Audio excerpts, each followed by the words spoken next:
Ianunsya el jefe del CDRRMO, Dr. Elmir Apolinario, kay pursigido el gobyerno lokal para ansya con el magkamino na Calle Camins y Santa Cruz.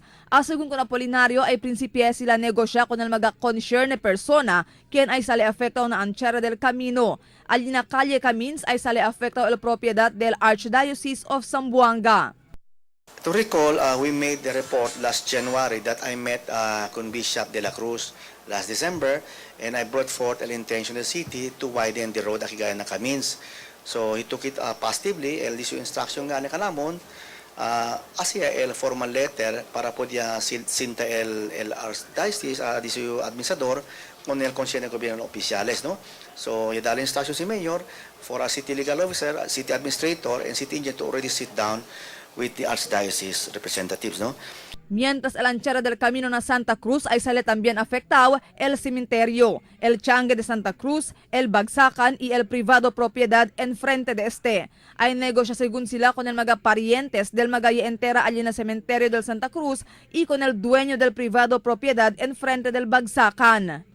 Part of the Santa Cruz market will be open to na camino kasi man-widen ko ng camino.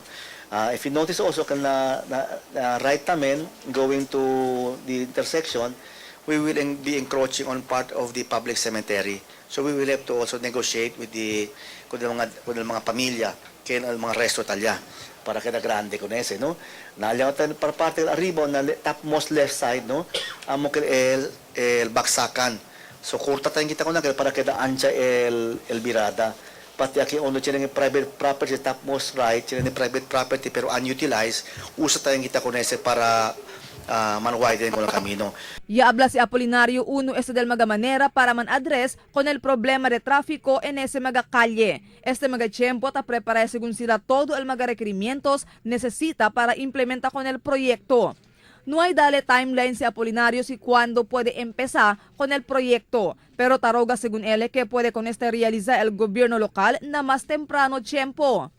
I brought this up with Engineer Sikat also para po diya sa itya na diya mga requirements para na funding allocation. Kaya asi kita con este elia to nabla kita ka el flagship project for the coming administration.